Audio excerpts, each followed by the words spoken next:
Assalamualaikum warahmatullahi wabarakatuh.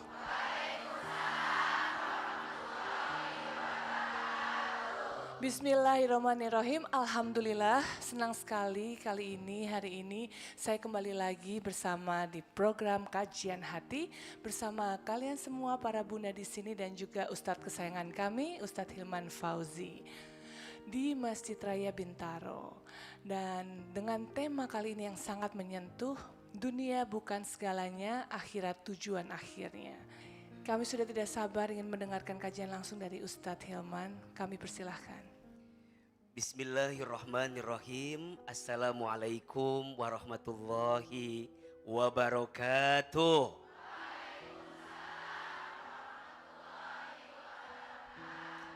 Alhamdulillahirabbil alamin. Allahumma sholli ala sayyidina Muhammadin sallallahu alaihi wasallam wa ala alihi wa sahbihi ajma'in, amma ba'du. Bunda, dunia bukan segalanya. Akhiratlah tujuan hidup kita. Banyak orang yang sering gelisah ketika mengarungi kehidupan dunia. Ada yang stres, ada yang frustasi, ada yang sering ngerasa bahwa dunia ini tidak berpihak dengan kita. Ada? Kenapa itu bisa terjadi? Boleh jadi jawabannya karena kita tidak mengerti hakikat kehidupan dunia yang sedang dijalani. Setidaknya ada 4 ciri kehidupan dunia yang harus kita pahami. 1, dunia ini waktunya singkat, cepat, dan sesaat. Dunia bukan tempat tinggal kita, tapi dunia tempat meninggal kita. Hidup bukan untuk hidup, tapi hidup untuk yang maha hidup. Dunia ada akhirnya. Kematian adalah kepastian yang akan kita temui di dalamnya. Maka mohon maaf, untuk dunia yang sementara, jangan sampai terpatah, terluka begitu lama dengan semua yang pernah terjadi di dunia. Kenapa? Karena dunia hanya sementara. Betul? Sehat sementara, sakit pun sementara. Kaya sementara, miskin pun sementara. Kullu man 'alaiha fan. Semua yang ada di dunia ini sifatnya sementara. Singkat, cepat, sesaat. 2, dunia ini permainan dan senda gurau belaka. Kata Allah Subhanahu wa taala, "Wa mal hayatud dunya illa la'ibun wa lahun." Dan adapun kehidupan dunia ini hanyalah permainan, senda gurau.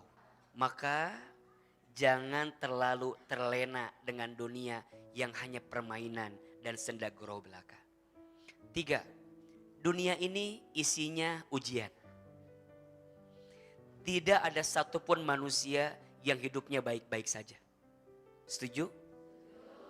Setiap orang yang hidup pasti diuji dengan ujiannya masing-masing. Dan yang keempat, dunia ini tempatnya ibadah. Wa ma khalaqtul jinna wal insa illa liya'budun. Dan tidaklah aku ciptakan jin dan manusia kecuali untuk apa? Beribadah kepada Allah. Dunia memang sementara, tapi ternyata yang sementara ini menentukan kehidupan akhirat kita yang selamanya. Kata Nabi SAW, ketika manusia meninggal, akan ada 3 hal yang ikut bersamanya. 3, 2-nya balik lagi, 1-nya ikut bersama dia sampai ke alam kubur. Yang ikut keluarganya, yang ikut hartanya, yang ikut amalnya. 3, tapi yang 2 balik lagi. Keluarga hanya mengantarkan sampai depan kuburan saja. Betul? Harta hanya mengantarkan sampai depan kuburan saja. Semuanya akan balik. Tapi ada yang akan ikut dengan kita. Apa? Amal perbuatan kita. فَمَنْ يَعْمَلْ مِثْقَالَ ذَرَّةٍ خَيْرًا يَرَهُ وَمَنْ يَعْمَلْ مِثْقَالَ ذَرَّةٍ شَرًّا يَرَهُ. Siapa yang berbuat baik, maka Allah akan balas kebaikan itu. Dan siapa yang berbuat buruk, maka Allah pun akan balas keburukan itu. Di dunia orang bisa berbohong, lisannya bisa berbohong, tapi di akhirat tidak ada yang bisa dibohongi. Betul? Al-yawma nakhtimu ala afwahihim wa tukallimuna aydihim wa tashhadu arjuluhum bima kanu yaksibun. Ada satu hari mulut dikunci, tangan bicara, kaki jadi saksi. Maka untuk semua dunia yang menggelisahkan kita, jangan khawatir. Semua ada catatannya, semua ada penilaiannya. Dan akhiratlah tempat tujuan kita yang sebenarnya. Maka doa kita semua sama.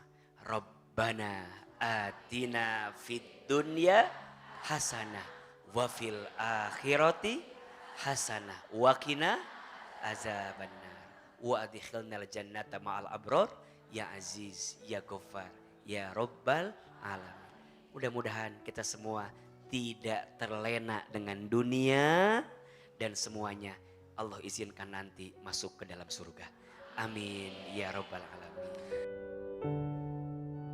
Bunda, ada yang mau bertanya? Assalamualaikum warahmatullahi wabarakatuh. Waalaikumsalam warahmatullahi wabarakatuh. Perkenalkan Ustadz, nama saya Poati. Oh ketawa sih? Oh udah kenal, terima kasih. Ustadz, Poati ini ceritanya artis komedian katanya. Terus pemain sinetron. Empo selalu menghibur di mana-mana dan alhamdulillah semua ketawa. Tapi mereka nggak tahu Ustadz. Sebetulnya sih setahu Empo ya, karena Empo ngalamin kegagalan itu satu sama lain tidak saling mau mengalah. Itu harus diakui ya, karena Empo juga termasuk di dalamnya. Kalau suami lagi marah, lagi kesel ya, jangan ditimpalin dulu. Diem aja ya, apalagi kalau dia pulang dari kantor, Masya Allah ya. Kalau dia lagi kesel sediain minum harusnya ya. Kalau Empok kan dulu gak begitu, makanya bercerai ya.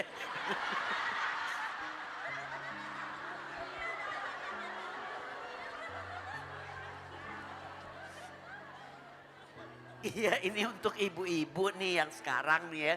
Jangan kejadian Empok dialamin sama ibu-ibu gitu ya. Berakhirnya ya itu lagi saling Ego. kalau yang ketiga Ustadz maaf ya, disakitin Ustadz ya Allah, diselingkuhin, ya diselingkuhin, itu Ustadz. Masya Allah, kirain trauma ya Ustadz. Kirain Ternyata- sudah cukup. Iya. Cukup setelah yang ketiga Ustadz. Udah. Ampun, Ampun. nggak mau lagi. Penderitaan Empok dibalik semua itu. Jadi dulu tepatnya Ustadz setelah Empok bercerai sama suami, Empok nggak tahu mau cari makan dengan cara apa. Jadi singkat cerita Empok kerja serabutan Ustadz. Empok pernah jadi pelayan kafe. Empok pernah jadi tukang sayur. Empok pernah latihan di salah satu stasiun TV. Dengan perut kosong, maaf maksudnya dengan perut lapar. Empok naik bus numpang. Itu berjalan bertahun-tahun Ustadz. Sampai di saat latihan itu Empok kelaparan, Empok datang ke warung nasi pecel dan Empok minta minum. Bukan berarti Empok haus, jujur Empok lapar. Tapi karena gak punya uang untuk beli makan, sampai Empok minum 3 gelas air, Ustaz. Orang taunya cuma di saat Empok sekarang ini, Ustaz. Dulu perjuangannya orang gak pernah tahu. Empok pontang-panting. Karena saat itu Ustaz belum bisa untuk hidup syuting di televisi itu. Jadi Empok segala macam pekerjaan Empok jalanin, yang penting anak Empok bisa makan. Terus di dalam keadaan kesempitan itu Empok juga ngerawat orang tua yang sakit kanker paru-paru. Empok juga pernah mimpi, Ustadz, mimpi Empok meninggal. Di dalam mimpi itu Empok melihat jenazah Empok, Ustadz. Jadi maaf, rohnya Empok ada di atas. Jadi Empok melihat jenazahnya Empok di tengah rumah gitu. Banyak infotainment yang datang, Ustadz. Banyak tetangga, saudara semua nangis. Datang Empok lihat dari atas, Ustadz. Jadi Empok dimandiin, dikafanin, Empok tahu, Ustadz. Singkat cerita, Empok terbangun, Ustadz. Empok langsung angkat tangan, Ustadz. Empok minta ampun sama Allah. Tolong jangan diambil dulu nyawa saya. Saya masih butuh hidup karena saya masih banyak dosa, belum sempat bertobat, Ustadz.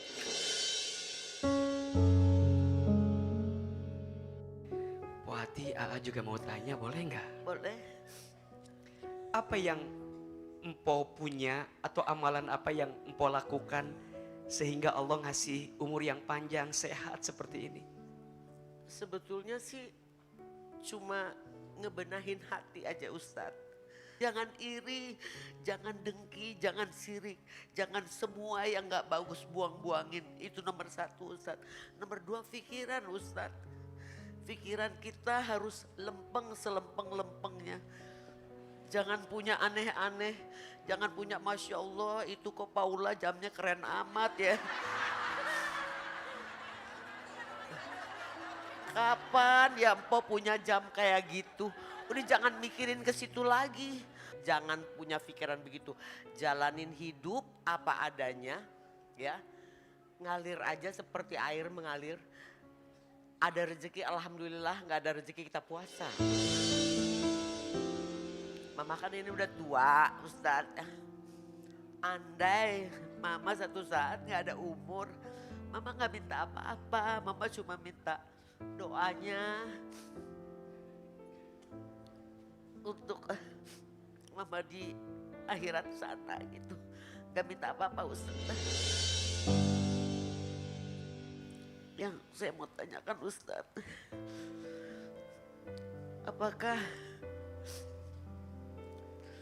hidup Empok ini sudah digariskan sama Allah seperti ini ya, Ustaz?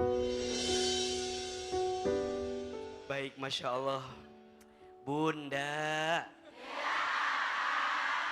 Po Ati, terima kasih banyak. Masya Allah. Dulu kita lihat beliau di layar kaca ya.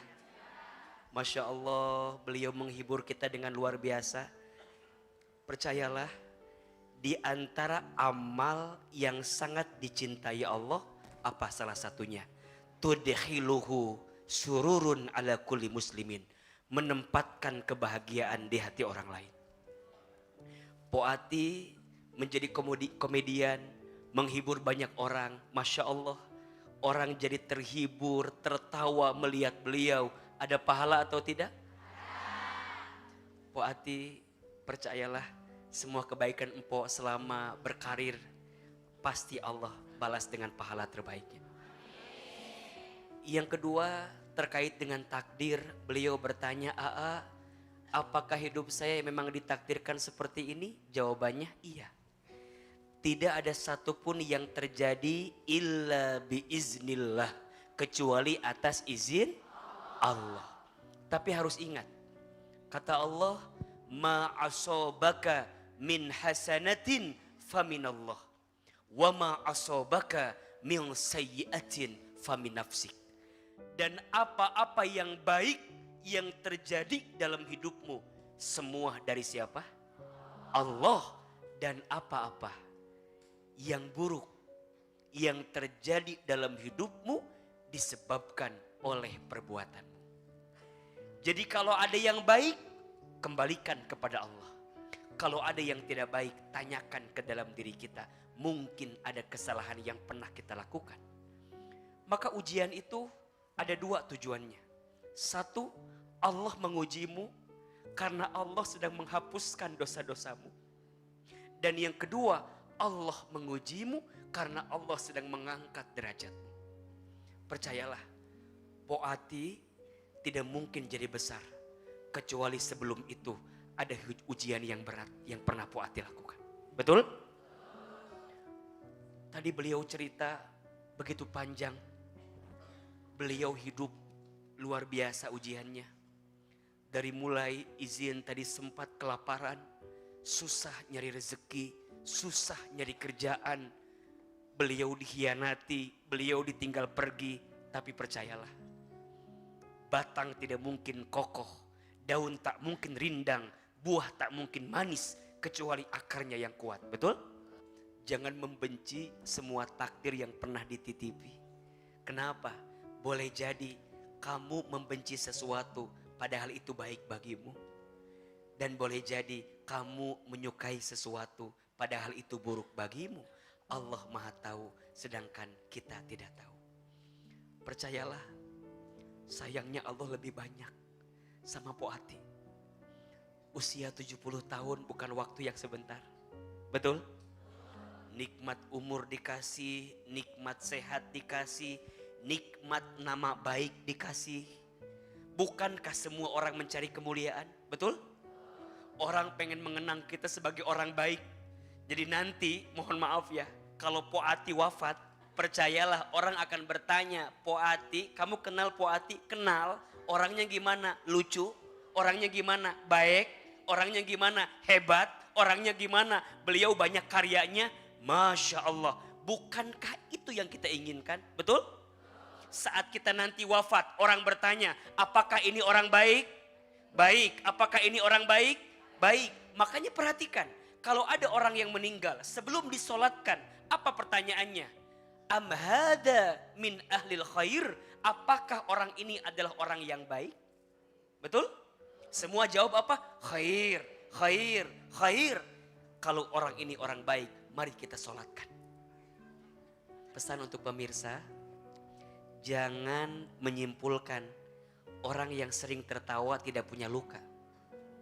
Boleh jadi cara dia menutupkan lukanya dengan tertawanya. Betul? Jangan lihat orang yang sering tertawa tidak punya luka. Boleh jadi terlalu dalam lukanya sampai tak ada lagi air mata yang menetes di matanya. Karena sudah tertutup dengan ketawa yang dihadirkannya. Poati terus hibur kami yang ada di sini, yang ada di layar kaca. Dan semoga kebaikan Poati mengalir terus pahalanya.